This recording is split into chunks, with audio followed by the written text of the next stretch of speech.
사실 너의 출생에 대해서 말하지 못한 것이 있어. 도연이 준호에게 털어놓기 시작했다. 준호야, 너는 내 친아들이 아니야. 너의 친어머니가 따로 있어. 식탁의 분위기가 급격히 무거워졌다. 그럼 저희가 그래. 너희는 이복 형제야. 준호와 민수는 서로를 바라보며 말문이 막혔다. 이게 무슨 일이에요? 농담이죠? 유진이 믿을 수 없다는 듯 소리치며 눈물을 흘렸다. 아니에요. 이럴 수가 없어요. 우리 그렇게 사랑하는데.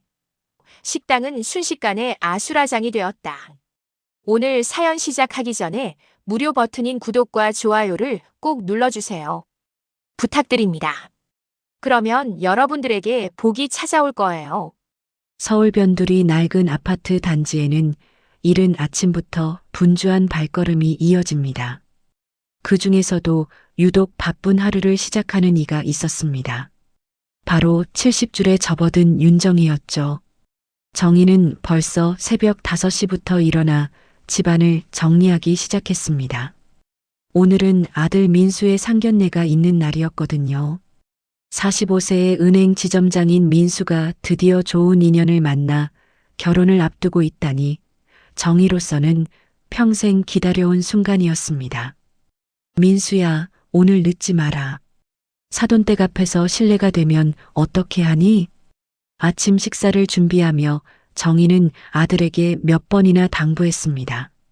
민수는 평소처럼 넥타이를 매며 어머니를 안심시켰죠.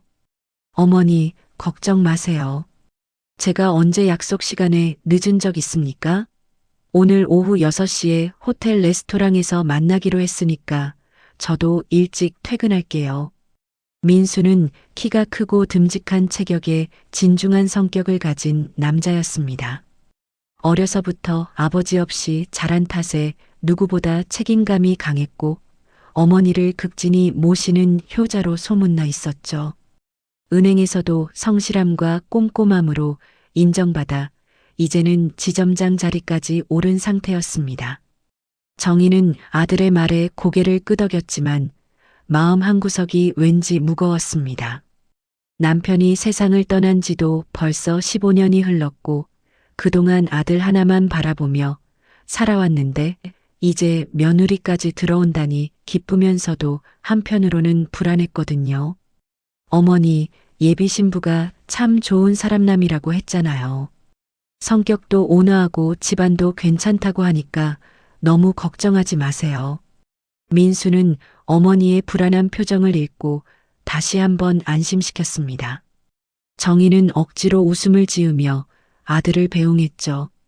민수가 회사로 출근하고 나자 정희는 홀로 남은 집에서 오늘 입을 옷을 고르기 시작했습니다. 옷장을 열어보니 그리 화려하지 않은 옷들만 걸려 있었죠. 평생 검소하게 살아온 탓에 특별한 날을 위한 옷이 따로 있을 리 없었습니다. 이것도 좀 낡았고 저것도 색깔이 너무 칙칙하네. 정희는 한참을 고민하다가 결국 남편 제사 때 입었던 검은색 정장을 꺼내 들었습니다. 거울 앞에 서서 옷을 맞춰보는데 문득 가슴 한구석에서 오래된 아픔이 스멀스멀 올라왔습니다. 젊은 시절 25살의 정희에게도 뜨거운 사랑이 있었습니다. 대학교 선배였던 이도현이라는 남자였죠. 키도 크고 잘생긴 데다가 공부도 잘해서 주변에서 모두 부러워했던 남자였습니다. 하지만 그때는 집안 간의 문제가 컸습니다. 정희의 집은 가난한 농사꾼이었고 도연의 집은 서울에서 작은 사업을 하는 중산층이었거든요. 정희는 거울 속 자신의 얼굴을 바라보며 혼자 중얼거렸습니다. 그때 참 어렸지. 사랑만 있으면 모든 게 해결될 줄 알았는데 집안의 반대는 생각보다 거셌습니다. 도연의 부모는 정희를 며느리로 받아들일 수 없다며 아들에게 다른 여자와 만나라고 강요했죠. 도연도 처음에는 정희를 위해 부모와 맞서려 했지만 결국 현실 앞에서 무너지고 말았습니다. 집안의 사업이 어려워지면서 좋은 혼처를 통해 도움을 받아야 한다는 부모의 설득에 결국 굴복한 것이죠. 정희야, 미안해. 내가 너무 약해서 이렇게 된 거야. 도연이 마지막으로 정희에게 했던 말이 아직도 귓가에 맴돌았습니다. 그 말을 들은 순간 정희의 세상이 무너져 내렸죠. 사랑하는 사람에게 버림받는다는 것이 이렇게 아픈 일인지 그때 처음 알았습니다. 더욱 절망적인 것은 그 무렵 정희가 도연의 아이를 임신한 상태였다는 사실이었습니다. 당시만 해도 미혼모가 아이를 키우기란 하늘의 별 따기였습니다. 정희는 혼자 시골에 내려가 아이를 낳았지만 키울 형편이 되지 않아 결국 다른 가정에 입양을 보낼 수밖에 없었죠. 그 과정은 정희에게 평생 지워지지 않는 상처를 남겼습니다. 갓 태어난 아기의 작은 손가락, 울음소리, 따뜻한 체온. 모든 것이 생생히 기억났지만 단 하루도 품에 안고 있을 수 없었습니다. 아이가 남자아이였는지 여자아이였는지조차 제대로 확인하지 못한 채 급하게 헤어져야 했죠. 그 아이는 지금 어디서 무엇을 하며 살고 있을까? 건강하게 잘 자랐을까? 정희는 가끔씩 이런 생각을 하곤 했습니다. 특히 민수가 어렸을 때는 더욱 그랬죠. 민수를 바라보면서 저 멀리 어딘가에 있을 첫째 아이의 모습을 상상해 보곤 했습니다. 하지만 곧 고개를 저으며 그런 생각을 떨쳐버렸죠. 지금 중요한 것은 민수의 행복이었으니까요. 그 후 정희는 지금의 남편을 만나 민수를 낳고 평범한 가정을 꾸렸습니다. 남편은 착하고 성실한 사람이었지만 도연에 대한 마음을 완전히 지울 수는 없었습니다. 다만 그런 마음을 깊숙이 숨기고 현실에 충실하게 살려고 노력했을 뿐이죠. 남편에게는 과거의 일을 단 한 번도 말하지 않았습니다. 남편이 병으로 세상을 떠날 때까지도 정희는 그 비밀을 가슴에 묻어두었습니다. 남편은 임종 직전까지도 정희를 사랑한다고 민수를 잘 부탁한다고 말했죠. 그런 남편을 보며 정희는 더욱 죄책감에 시달렸습니다. 정희는 시계를 보니 벌써 오후 3시가 넘어 있었습니다. 상견례 시간까지는 아직 3시간 정도 남았지만 미리 준비해두는 편이 마음이 놓일 것 같았습니다. 정희는 화장대 앞에 앉아 오래된 화장품들을 하나씩 꺼내기 시작했습니다. 거울 속에 비친 자신의 얼굴을 보니 세월의 무게가 고스란히 드러나 있었습니다. 주름이 깊게 패인 이마, 희끗희끗해진 머리카락, 처져내린 볼살. 하지만 오늘만큼은 최대한 단정하고 품위 있게 보이고 싶었습니다. 민수만은 절대 그런 불행을 겪게 하지 않겠다. 이번 혼사만큼은 완벽해야 해. 정희는 마음속으로 다짐하며 정성스럽게 화장을 시작했습니다. 평소에는 거의 화장을 하지 않던 터라 손이 어색했지만 그래도 최선을 다해 단장했습니다. 립스틱을 바르며 정희는 또다시 과거를 떠올렸습니다. 도연과 처음 만났던 대학교 축제날 정희는 빨간 립스틱을 발랐었죠. 도연이 그 모습을 보고 예쁘다고 말했던 기억이 났습니다. 하지만 이제는 그런 추억도 아픈 상처로만 남아있을 뿐이었습니다. 옷을 갈아입고 머리도 단정히 빗은 정희는 마지막으로 현관 앞 거울에서 자신의 모습을 점검했습니다. 긴장된 마음이 얼굴에 그대로 드러나 있었지만 그래도 나름대로 정성을 다해 준비한 모습이었습니다. 자, 이제 출발해 볼까? 정희는 핸드백을 들고 집을 나섰습니다. 오늘 저녁이 지나면 민수에게도 새로운 가족이 생기겠구나 생각하니 가슴이 두근거렸습니다. 하지만 동시에 왠지 모를 불안감도 함께 밀려왔죠. 마치 곧 큰일이 일어날 것만 같은 예감이었습니다. 정희는 그 불안감을 떨치려 애썼지만 쉽게 사라지지 않았습니다. 호텔 레스토랑은 차분하고 우아한 분위기였습니다. 정희는 민수와 함께 예약된 테이블에 앉아 사돈댁이 오기를 기다리고 있었습니다. 민수는 정장을 말끔히 차려입고 있었지만 긴장한 기색이 역력했죠. 어머니, 떨리네요. 오늘 상견례가 잘 되면 다음 달에 약혼식을 할 수 있을 텐데. 민수는 자꾸 시계를 보며 안절부절 못했습니다. 정희는 아들의 손을 가볍게 잡으며 안심시켰죠. 괜찮다, 민수야. 내가 좋은 사람이라고 하니까 상대방 부모님도 분명 좋은 분들일 거야. 하지만 정희 자신도 마음이 편하지 않았습니다. 아침부터 계속 가슴 한구석이 답답했고 무언가 불길한 예감이 맴돌고 있었거든요. 정희는 물을 한 모금 마시며 마음을 진정시키려 했습니다. 오후 6시 정각 레스토랑 입구 쪽에서 누군가 들어오는 소리가 들렸습니다. 민수가 자리에서 일어서며 손을 흔들었죠. 어머니, 저기 유진이네 가족분들이 오시는 것 같아요. 정희도 고개를 돌려 입구를 바라보았습니다. 먼저 젊은 여성이 들어왔는데 아마 민수의 예비 신부인 유진인 것 같았습니다. 키가 작고 단정한 인상의 여성이었죠. 그 뒤로 중년 여성이 따라 들어왔고 마지막에 키 큰 남성이 들어섰습니다. 그 남성의 얼굴이 정희의 시야에 들어오는 순간 정희는 세상이 멈춘 것 같은 충격을 받았습니다. 분명히 늙고 주름이 생기긴 했지만 그 얼굴은 절대 잊을 수 없는 얼굴이었거든요. 이도현이었습니다. 정희는 젓가락을 떨어뜨릴 뻔했습니다. 심장이 너무 빨리 뛰어서 숨이 막힐 것 같았죠. 45년 만에 다시 마주치게 된 첫사랑의 얼굴이었습니다. 도연도 정희를 보는 순간 발걸음이 멈췄습니다. 두 사람은 서로를 바라보며 말없이 얼어붙었죠. 시간이 멈춘 것 같은 순간이었습니다. 안녕하세요. 저희가 유진이 부모입니다. 도연의 아내가 먼저 인사를 건넸습니다. 정희는 겨우 정신을 차리고 자리에서 일어났죠. 아, 네. 안녕하세요. 민수 어머니입니다. 정희의 목소리는 떨리고 있었습니다. 도연은 아직도 정희를 바라보며 충격에서 벗어나지 못하고 있었죠. 아버지, 어서 앉으세요. 유진이 아버지의 팔을 잡아당기며 자리로 안내했습니다. 도연은 그제야 정신을 차리고 테이블에 앉았지만 여전히 정희에게서 시선을 떼지 못했습니다.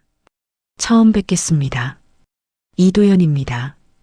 도연이 정희에게 정중히 인사했습니다. 정희는 고개를 끄덕이며 답했죠.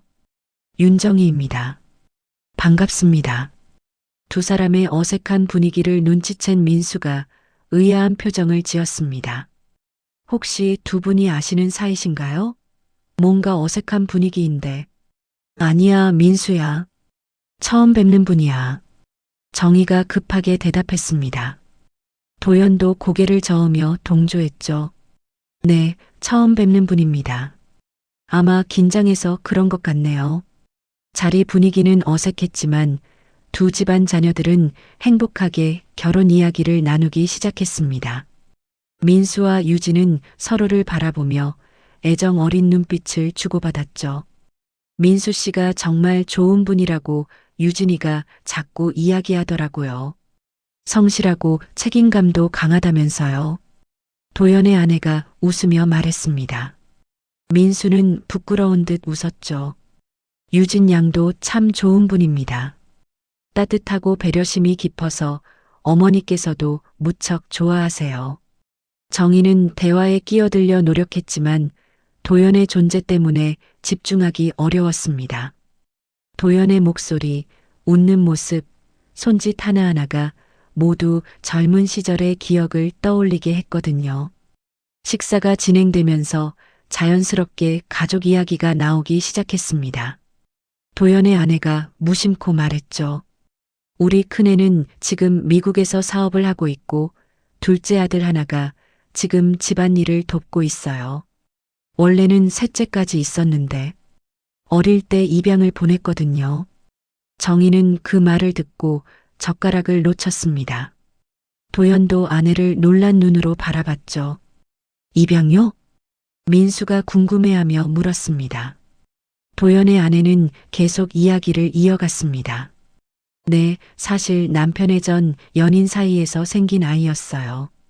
결혼 전에 있었던 일이라 저도 이해하고 그 아이를 키우려고 했는데 친어머니가 갑자기 아이를 데려가더라고요. 하지만 얼마 후에 다시 저희에게 아이를 맡기고 떠났어요. 정희의 얼굴은 창백해졌습니다. 심장이 쿵쾅거리며 뛰었죠. 그 아이 이름이 뭐예요? 정희가 떨리는 목소리로 물었습니다. 도연은 급하게 아내를 말렸지만 이미 늦었습니다. 이준호예요. 지금은 30살이 되었을 거예요. 그 순간 정희는 머리가 하얘지는 것을 느꼈습니다. 이준호.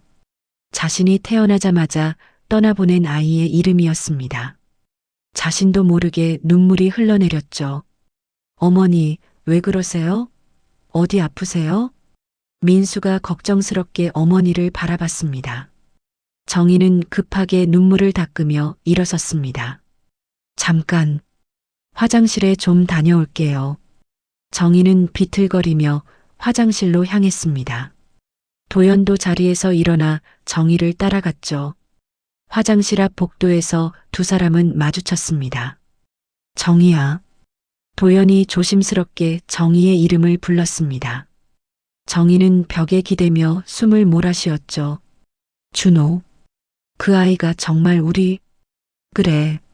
내가 낳은 아이가 맞아. 내가 입양 보낸 후에 내가 찾아서 데려왔어. 도연의 대답에 정희는 더 이상 서 있을 수 없었습니다. 바닥에 주저앉으며 목 놓아 울기 시작했죠. 내 아이가 살아있었구나. 45년 동안 가슴에 묻어두었던 아픔이 터져 나왔습니다. 도연도 정희의 어깨를 붙잡으며 함께 눈물을 흘렸습니다. 두 사람에게는 충격적이면서도 기적 같은 재회였죠. 하지만 곧 더 큰 문제가 기다리고 있다는 것을 깨달았습니다. 민수와 유진의 결혼 이야기는 어떻게 해야 할까요? 이제 모든 것이 복잡하게 얽혀버렸습니다. 화장실 앞 복도에서 정희와 도연은 한참 동안 말없이 서 있었습니다. 45년 만의 재회는 너무나 충격적이었고 그 사이에서 일어난 일들을 정리하기에는 시간이 부족했죠. 준호는 지금 어떻게 지내고 있어요? 정희가 떨리는 목소리로 물었습니다. 도연은 잠시 망설이다가 천천히 입을 열었죠. 건축 설계를 하고 있어. 우리 회사에서 일하고 있고 착하고 성실한 아이로 자랐어. 내가 걱정할 것은 없어. 혹시 자신의 출생에 대해서 알고 있나요? 아니야. 아직 말하지 않았어. 어떻게 말해야 할지 모르겠더라고.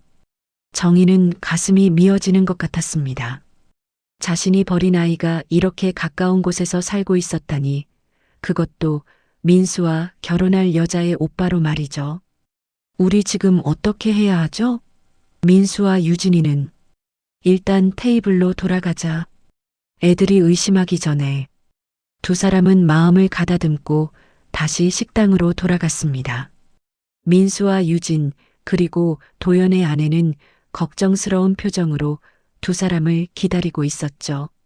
어머니, 괜찮으세요? 얼굴이 너무 창백해 보이는데. 민수가 정희의 팔을 부축하며 걱정했습니다. 정희는 억지로 웃음을 지었죠. 괜찮다, 민수야. 갑자기 어지러워서 그랬어. 이제 괜찮으니까 걱정하지 마라. 정말 괜찮으시죠? 병원에 가보시는 게 어떨까요? 유진도 정중하게 걱정을 표했습니다. 정희는 유진의 순수한 눈빛을 보며 더욱 마음이 복잡해졌습니다. 이 착한 아이와 민수의 행복을 어떻게 해야 할까요?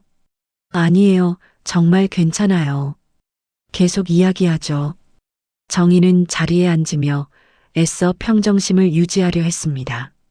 하지만 도연과 눈이 마주칠 때마다 가슴이 뛰었고 온갖 생각들이 머릿속을 어지럽게 만들었죠.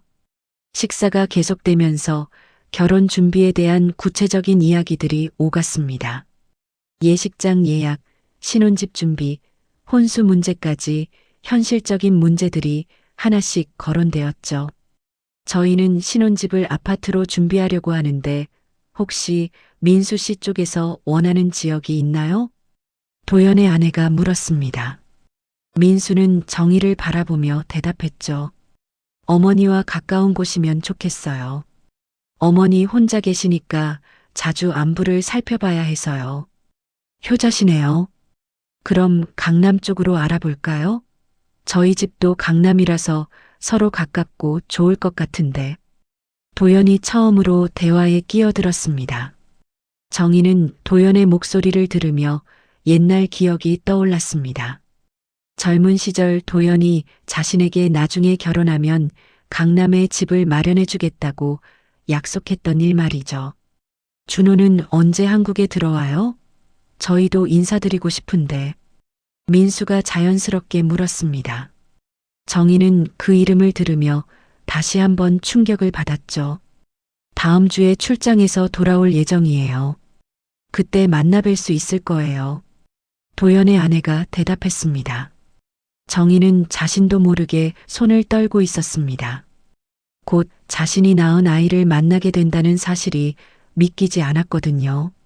그런데 준호는 결혼 안 했나요? 30살이면 결혼할 나이인데.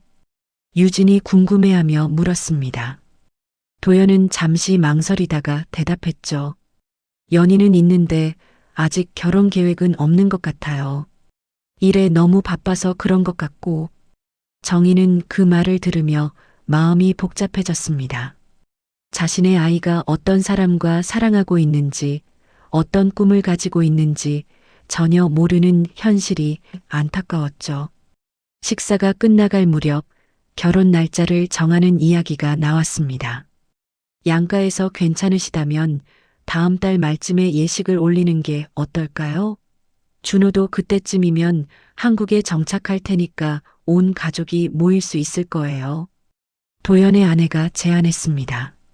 민수와 유진은 기쁜 표정을 지었지만 정희는 대답하기 어려웠습니다. 저희는 조금 더 생각해보고 답변 드려도 될까요? 정희가 조심스럽게 말했습니다. 민수는 의아한 표정을 지었죠. 어머니, 왜 그러세요? 저희는 빨리 결혼하고 싶은데. 아니야, 민수야. 결혼은 신중해야 하는 거야. 조금 더 서로 알아가는 시간을 가지는 게 좋겠어. 정희의 말에 도연도 동조했습니다. 그렇습니다. 급할 것 없죠. 충분히 준비하고 신중하게 결정하는 게 좋겠어요.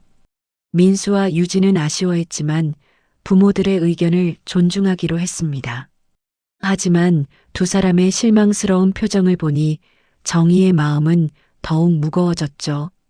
상견례가 끝나고 각자 집으로 돌아가는 길, 정희는 계속 멍한 상태였습니다. 민수는 어머니의 이상한 행동을 계속 신경 쓰고 있었죠. 어머니, 정말 괜찮으세요? 오늘 하루 종일 이상하셨어요. 혹시 유진이 가족이 마음에 안 드세요? 아니야, 민수야. 좋은 분들이야. 다만, 정희는 말을 잇지 못했습니다. 어떻게 설명해야 할지 모르겠었거든요. 집에 도착한 정희는 방에 혼자 앉아 오늘 있었던 일들을 정리해 보려 했습니다. 45년 만에 도연을 다시 만났고 자신이 낳은 아이가 살아있다는 것을 알게 되었습니다. 그런데 그 아이가 민수와 결혼할 여자의 오빠라니. 정희는 휴대폰을 꺼내 도연의 연락처를 검색해 보려 했지만 연락할 용기가 나지 않았습니다. 무엇을 어떻게 말해야 할지 모르겠었거든요. 그때 문득 준호라는 이름이 머릿속에 맴돌았습니다.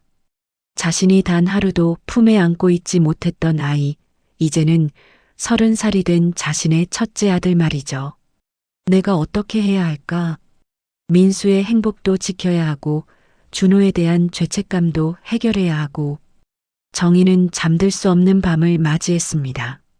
내일부터는 어떻게 지내야 할지, 이 복잡한 상황을 어떻게 풀어나가야 할지 막막하기만 했죠.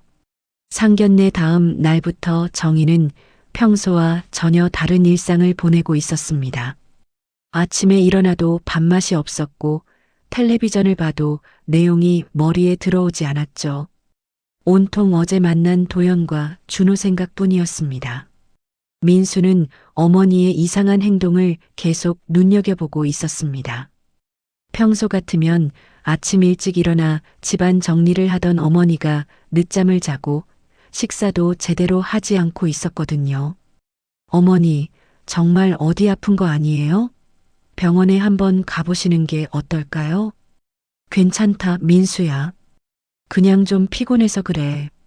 정희는 애써 괜찮은 척했지만 마음은 복잡하기만 했습니다. 도연에게 연락을 해야 할지 아니면 그냥 모른 척하고 지내야 할지 결정을 내리지 못하고 있었죠. 그런데 사흘째 되는 날 오후 정희의 휴대폰에 낯선 번호로 전화가 걸려왔습니다. 정희는 망설이다가 전화를 받았죠. 여보세요? 정희 씨, 저 도연입니다. 도연의 목소리를 듣는 순간 정희의 심장이 다시 빨리 뛰기 시작했습니다. 45년 만에 듣는 그의 목소리는 여전히 정희에게 특별한 감정을 불러일으켰죠. 어떻게 제 번호를? 민수 씨가 유진이에게 알려줬어요. 우리 좀 만나서 이야기할 수 없을까요? 정희는 잠시 망설였습니다. 도연을 만나는 것이 과연 옳은 일일까요? 하지만 이 상황을 그냥 넘어갈 수도 없었습니다. 네, 만나죠. 어디서 만날까요? 한강공원 어떠세요? 예전에 우리가 자주 갔던 곳 기억나죠? 정희는 가슴이 뛰었습니다. 젊은 시절 도연과 함께 자주 산책했던 한강공원이었죠. 그곳에서 처음 고백도 하고 미래에 대한 꿈도 나누었던 추억의 장소였습니다. 네, 알겠어요. 언제 만날까요? 내일 오후 3시는 어떠세요? 좋아요. 내일 뵙겠습니다. 전화를 끊고 나서 정희는 한참 동안 멍하니 서 있었습니다. 내일 도연을 만나면 무슨 이야기를 해야 할지, 어떤 결론을 내려야 할지 막막했죠. 다음 날 오후 정희는 한강공원에 나갔습니다. 오랜만에 찾는 곳이었지만 여전히 아름다웠죠. 벤치에 앉아 강물을 바라보며 도연을 기다렸습니다. 조금 후 도연이 나타났습니다. 검은 코트를 입고 천천히 걸어오는 모습이 여전히 품이 있어 보였죠. 하지만 젊은 시절의 모습과는 많이 달라져 있었습니다. 오래 기다렸어요? 도연이 정희 옆에 앉으며 물었습니다. 정희는 고개를 저었죠. 아니에요. 저도 막 왔어요. 두 사람은 잠시 말없이 강물을 바라보았습니다. 어디서부터 이야기를 시작해야 할지 모르겠었거든요. 준호 이야기부터 해주세요. 정희가 먼저 입을 열었습니다. 도연은 깊은 숨을 쉬며 이야기를 시작했죠. 내가 아이를 입양 보낸 후에 미안한 마음에 계속 찾아다녔어요. 그러다가 우연히 그 아이가 있는 곳을 알게 되었죠. 입양 가정이 형편이 어려워져서 아이를 다시 보내려고 하고 있었어요. 정희는 가슴이 아팠습니다. 자신이 버린 아이가 그런 고생을 했다니. 그래서 내가 데려와서 키웠어요. 다행히 아내가 이해해 주었고 준호는 우리 둘째 아들로 자랐죠. 준호는 자신의 출생에 대해서 알고 있나요? 아니요.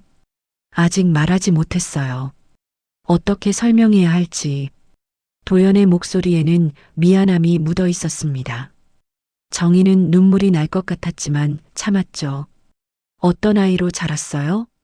착하고 성실해요. 공부도 잘했고 지금은 건축 설계 일을 하고 있어요. 내가 걱정할 필요는 없어요. 정희는 안도의 한숨을 쉬었습니다. 적어도 아이가 잘 자랐다는 사실이 다행이었죠. 그런데 지금 상황이 너무 복잡해졌어요. 민수와 유진이의 결혼 문제 말이에요. 도연도 고개를 끄덕였습니다. 그래요. 사실상 이복 남매가 결혼하는 셈이니까. 이건 절대 안 되죠. 그럼 어떻게 해야 할까요? 아이들에게 진실을 말해야 할까요? 정희는 고민스러워했습니다. 진실을 말하면 민수도 충격을 받을 것이고 유진과의 관계도 끝나게 될 테니까요. 일단은 결혼을 미루는 쪽으로 해야겠어요. 아이들이 너무 상처받지 않게 천천히 설득해보죠. 두 사람은 한참 더 이야기를 나누었습니다. 지난 45년 동안의 삶, 각자의 가정, 그리고 준호에 대한 이야기까지. 정희 씨, 정말 미안해요. 그때 내가 더 용기가 있었다면. 이미 지난 일이에요. 지금은 아이들 걱정이 더 커요. 정희는 과거보다는 현재와 미래에 집중하려 했습니다. 하지만 도연과 함께 있으니 옛날 감정들이 다시 살아나는 것 같았죠. 집으로 돌아온 정희는 민수가 일찍 퇴근해 있는 것을 보았습니다. 민수는 소파에 앉아 심각한 표정을 짓고 있었죠. 민수야, 왜 이렇게 일찍 왔어? 무슨 일 있어? 어머니, 제가 유진이한테서 이상한 이야기를 들었어요. 민수의 말에 정희는 가슴이 철렁했습니다. 무슨 이야기? 유진이 아버지가 갑자기 결혼을 연기하자고 하신대요. 충분히 생각해 볼 시간이 필요하다면서요. 혹시 어머니가 뭔가 말씀하신 거 아니에요? 정희는 어떻게 대답해야 할지 몰랐습니다. 거짓말을 하기는 싫었지만 진실을 말하기에는 아직 준비가 되지 않았거든요. 민수야, 결혼은 정말 신중해야 하는 거야. 조금 더 서로 알아가는 시간을 가지는 게 좋겠어. 하지만 저희는 이미 충분히 알아갔어요. 더 이상 뭘 알아가란 말이에요? 민수는 답답해했습니다. 정희는 아들의 마음을 이해했지만 지금 당장은 어쩔 수 없었죠. 좀 더 기다려라, 민수야. 어머니가 다 생각이 있어서 하는 말이야. 민수는 더 이상 묻지 않았지만 의심스러운 눈빛으로 어머니를 바라보았습니다. 정희는 이런 상황이 언제까지 계속될지 막막했죠. 그날 밤 정희는 또다시 잠을 이루지 못했습니다. 준호를 만나보고 싶은 마음과 민수의 행복을 지키고 싶은 마음 사이에서 고민이 깊어만 갔습니다. 일주일이 지난 어느 날 오후 정희는 집에서 혼자 저녁 준비를 하고 있었습니다. 민수는 회사 회식이 있다고 해서 늦을 예정이었죠. 그런데 갑자기 현관벨이 울렸습니다. 누구세요? 정희가 인터폰으로 물어보니 도연의 목소리가 들려왔습니다. 정희 씨, 저 도연이에요. 급한 일이 있어서 왔어요. 정희는 깜짝 놀랐습니다. 도연이 집까지 찾아올 줄은 예상하지 못했거든요. 문을 열어주니 도연이 심각한 표정으로 서 있었습니다. 무슨 일이세요? 이렇게 갑자기. 준호가 내일 한국에 들어와요. 그리고 민수 씨와 유진이가 내일 저녁에 만나기로 했다고 하더라고요. 정희는 가슴이 철렁했습니다. 준호와 민수가 같은 시간에 한자리에 있게 된다는 뜻이었거든요. 어떻게 된 거예요?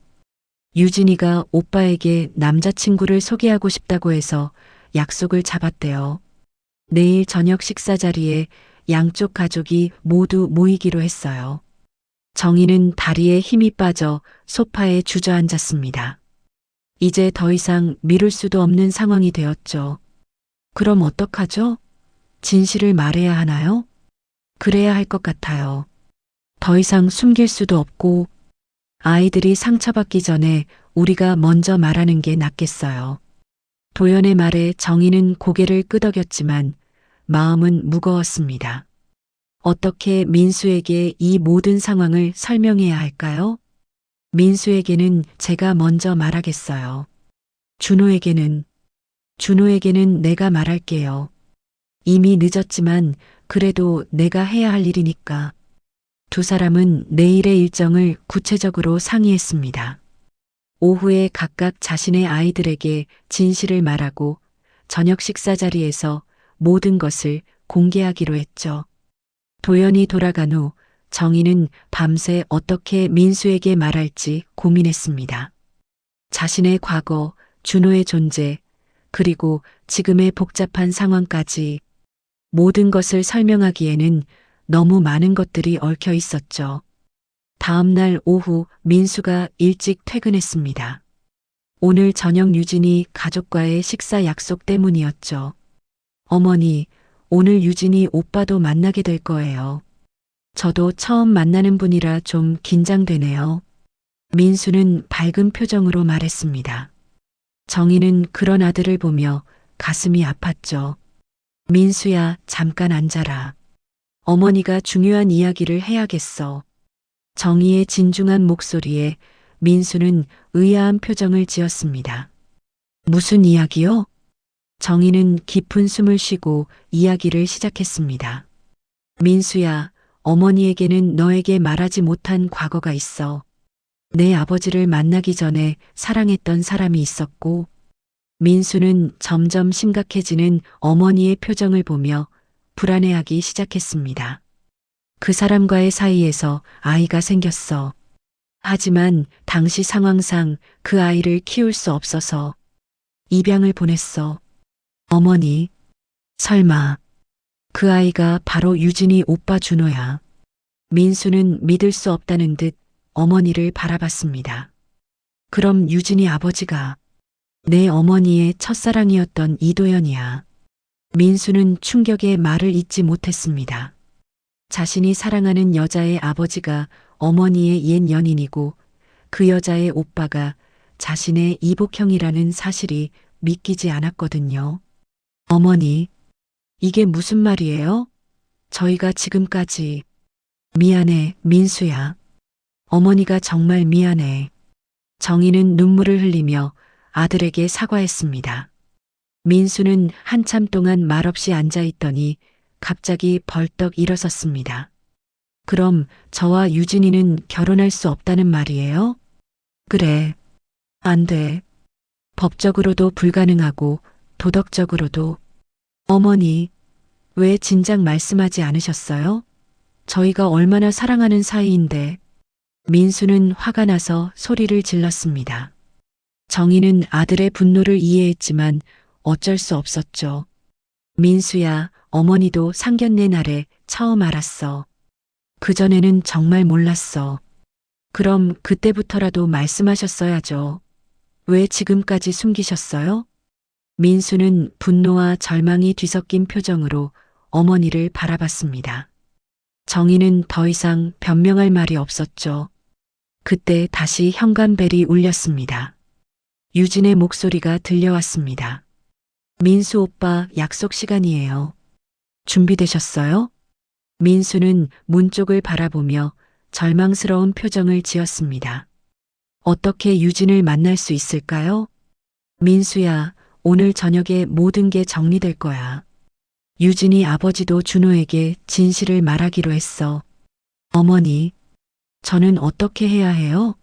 유진이를 어떻게 포기하라는 거예요? 민수의 목소리는 떨리고 있었습니다. 정희는 아들을 안아주고 싶었지만 감히 그럴 수 없었죠. 민수 오빠, 왜 안 나오세요? 유진이 다시 불렀습니다. 민수는 잠시 망설이다가 문을 열었습니다. 유진아, 미안해. 갑자기 급한 일이 생겨서. 무슨 일이에요? 얼굴이 왜 이렇게 안 좋아요? 유진은 민수의 이상한 모습을 보며 걱정했습니다.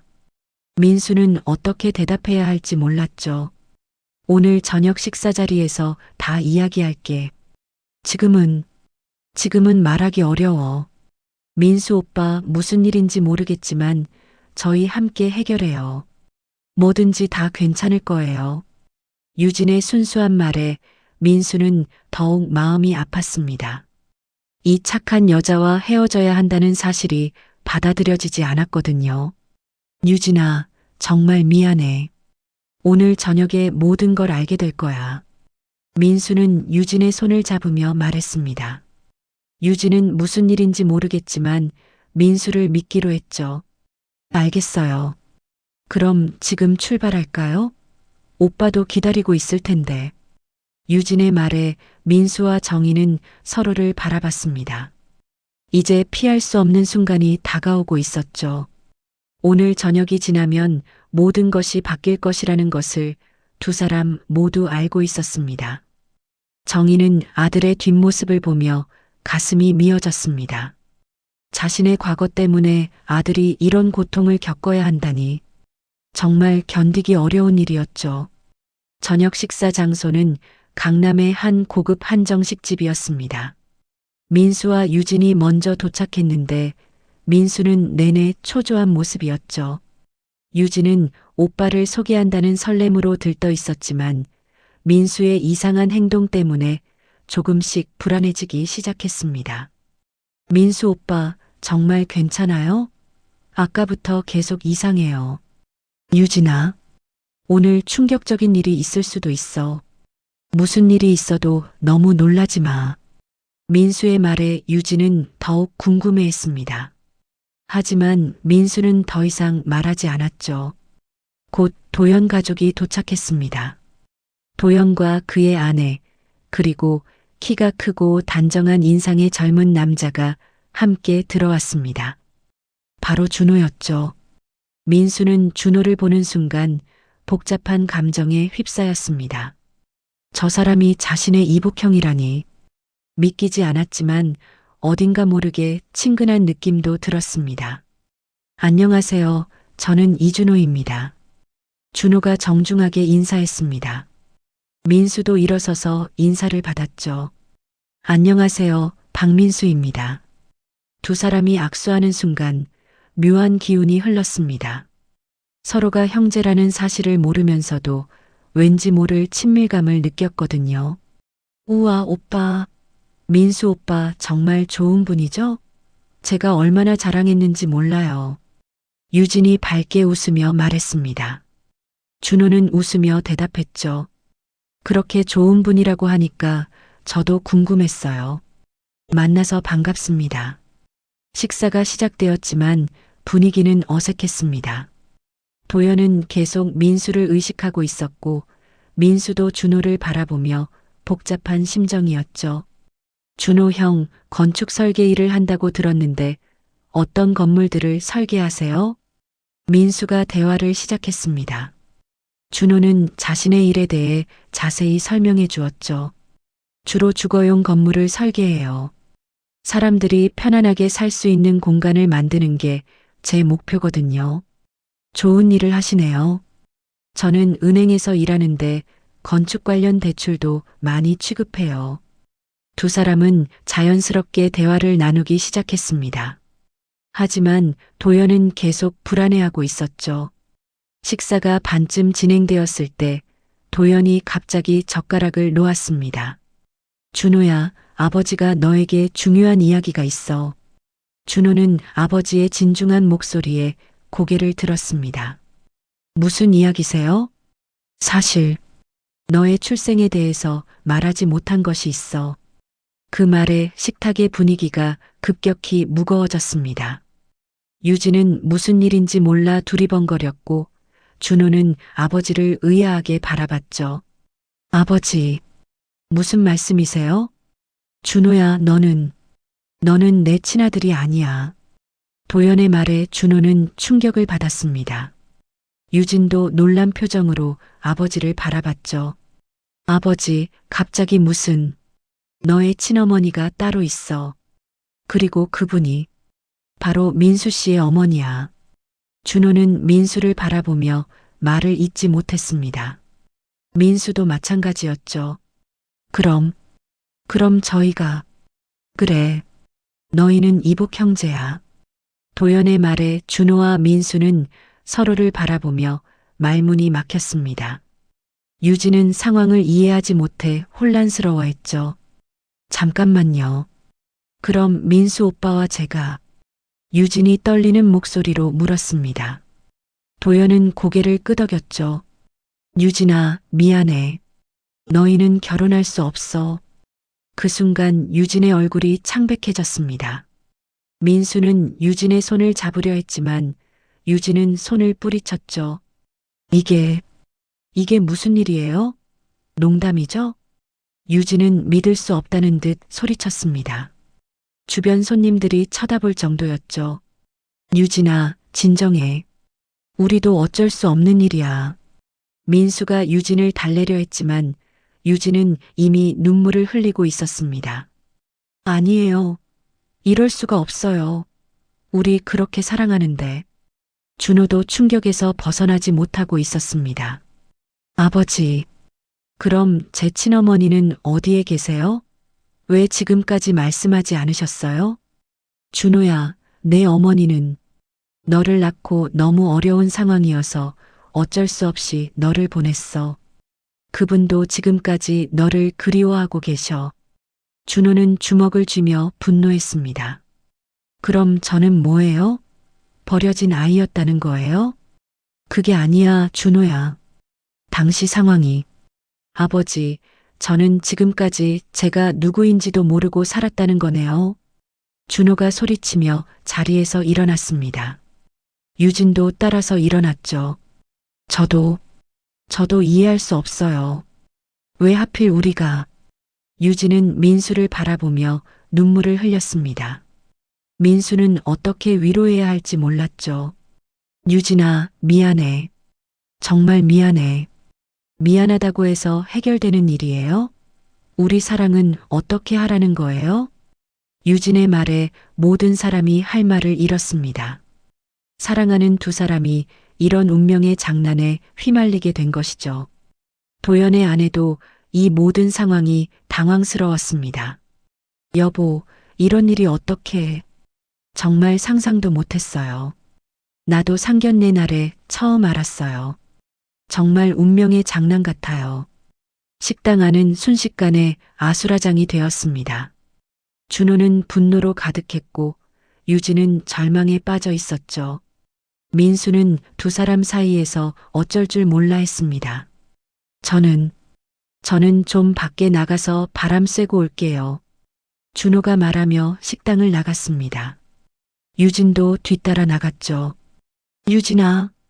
민수가 부르며 따라가려 했지만 도연이 말렸습니다. 지금은 혼자 있게 해주는 게 좋겠어. 시간이 필요할 거야. 민수는 자리에 앉으며 머리를 감쌌습니다. 이 모든 상황이 너무 복잡하고 아팠거든요. 이제 어떻게 해야 하죠? 민수의 물음에 도연은 한숨을 쉬었습니다. 시간이 해결해 줄 거야. 지금은 모두가 충격받을 수밖에 없어.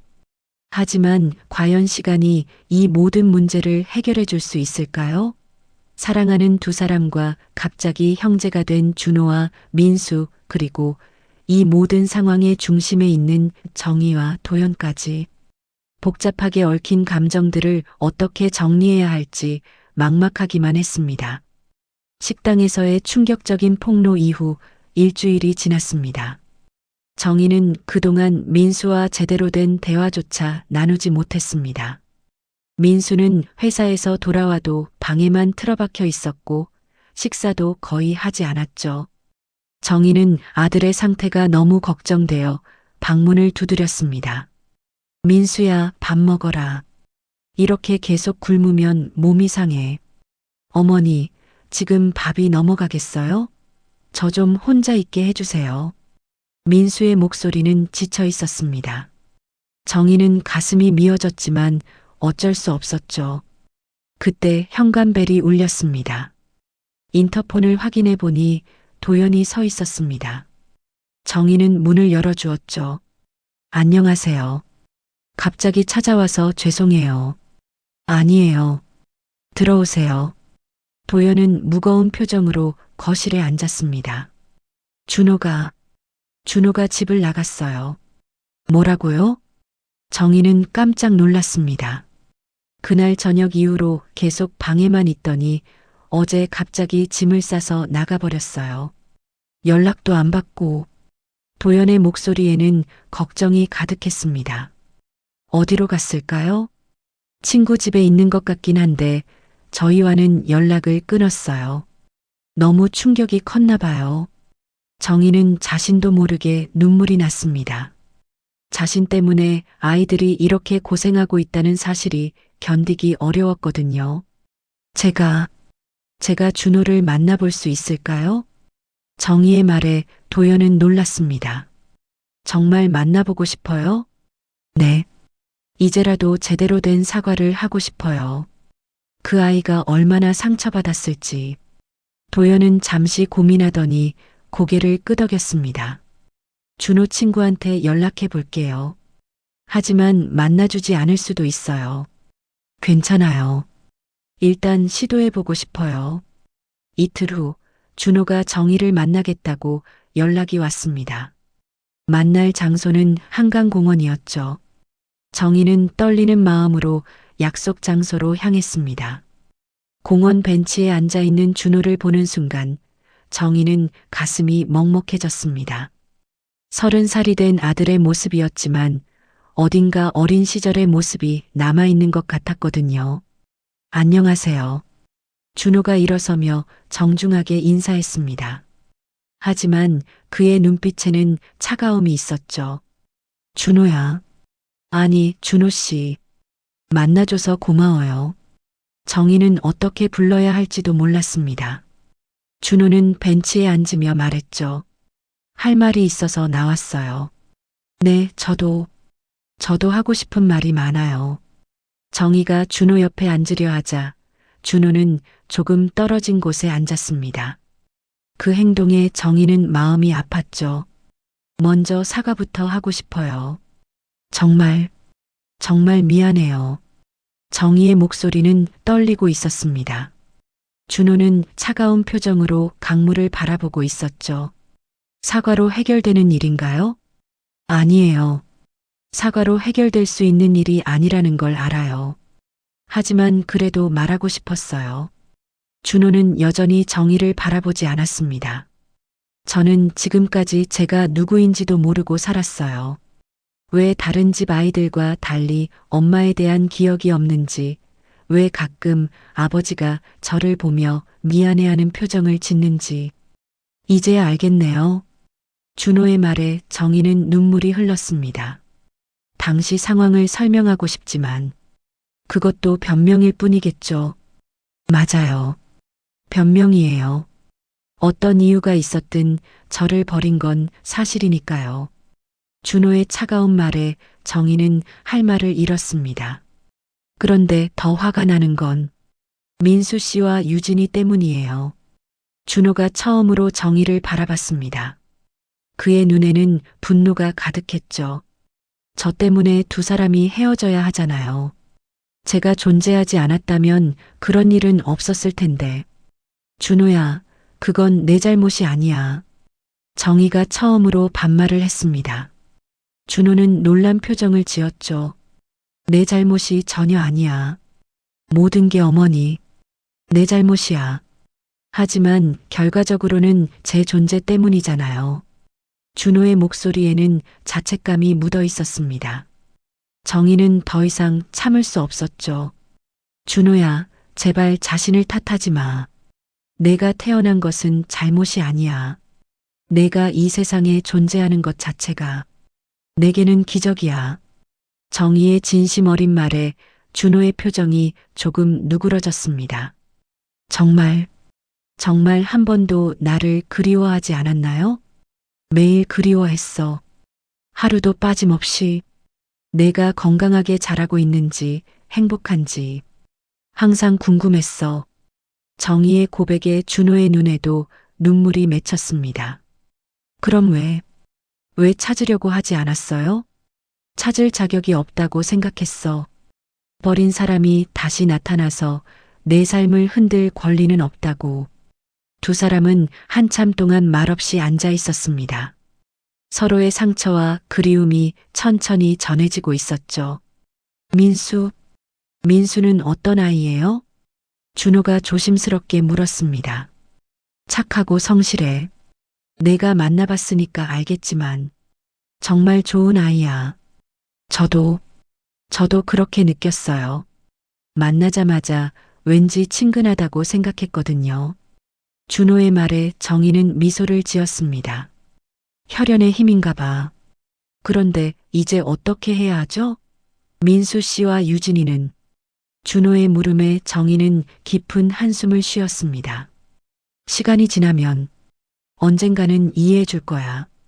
지금은 힘들겠지만 제가 없어지면 두 사람이 다시 만날 수 있을까요?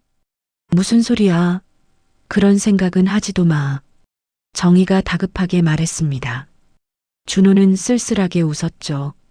농담이에요. 하지만 정말 복잡하네요. 모든 게 다 정리될 거야. 조금만 기다려보자. 정희는 준호의 손을 잡고 싶었지만 감히 그럴 수 없었습니다. 아직은 서로에게 상처뿐인 관계였으니까요. 하지만 이 만남이 치유의 시작이 되기를 정희는 간절히 바랐습니다. 준호와의 만남 이후 한 달이 지났습니다.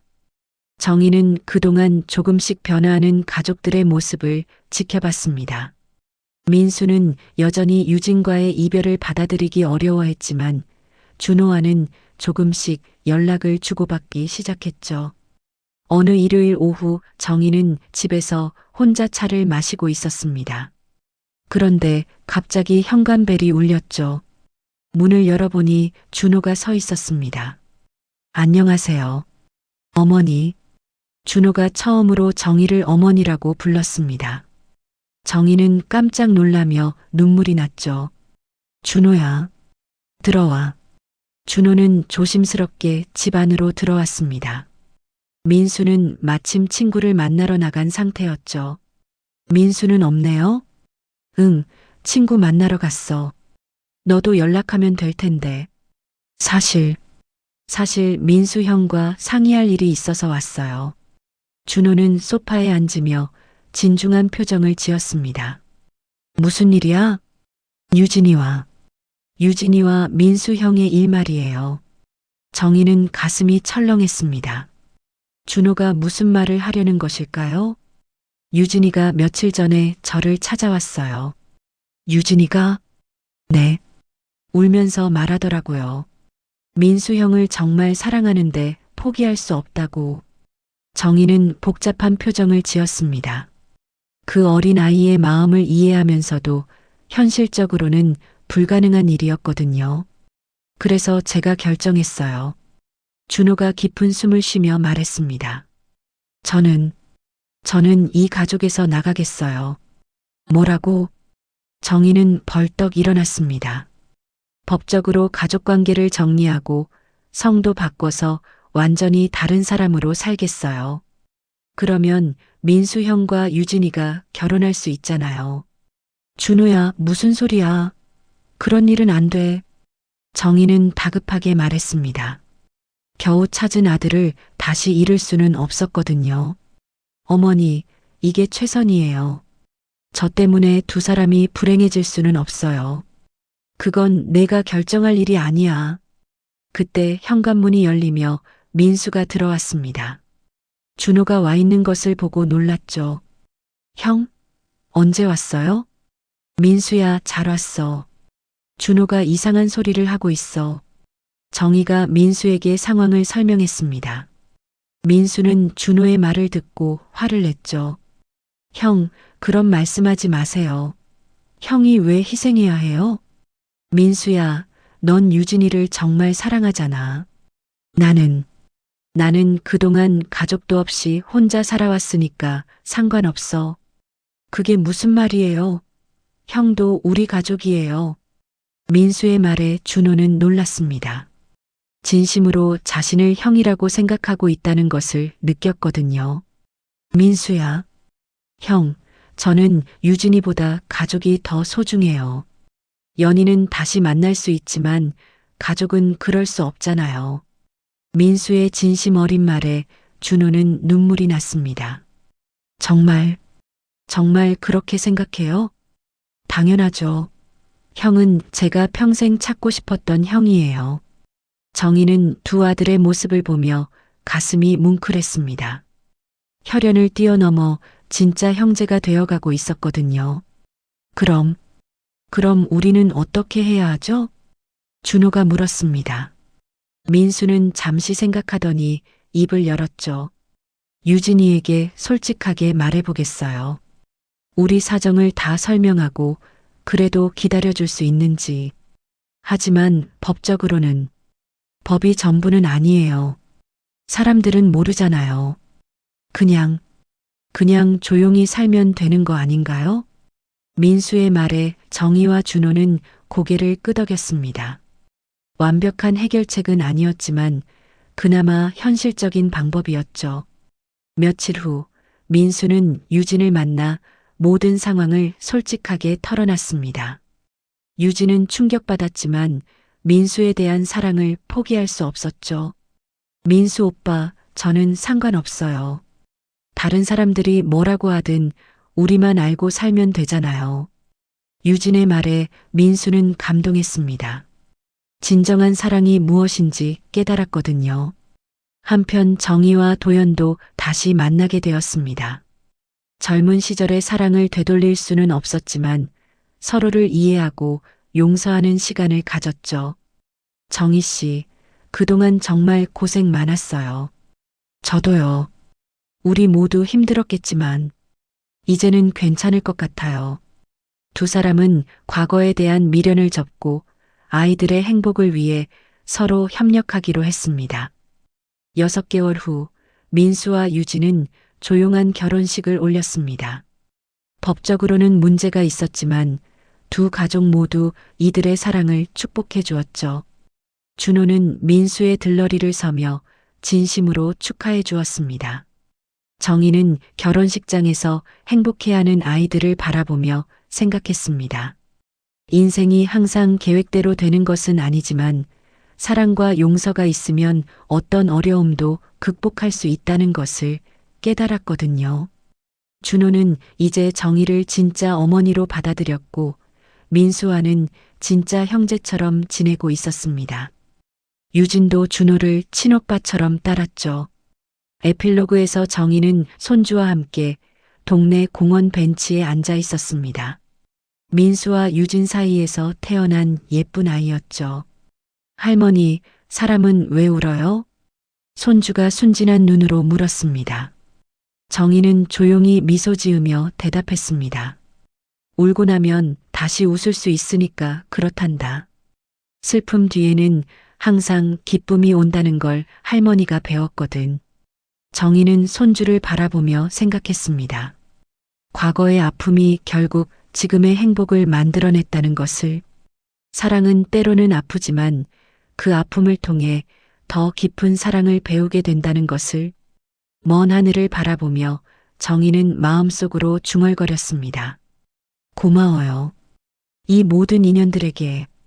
바람이 불어와 정희의 머리카락을 부드럽게 흔들었습니다. 그 바람 속에는 용서와 치유, 그리고 새로운 시작의 의미가 담겨 있는 것 같았죠. 시청해 주셔서 감사합니다. 구독과 좋아요, 댓글도 잊지 마시고 꼭 부탁드립니다.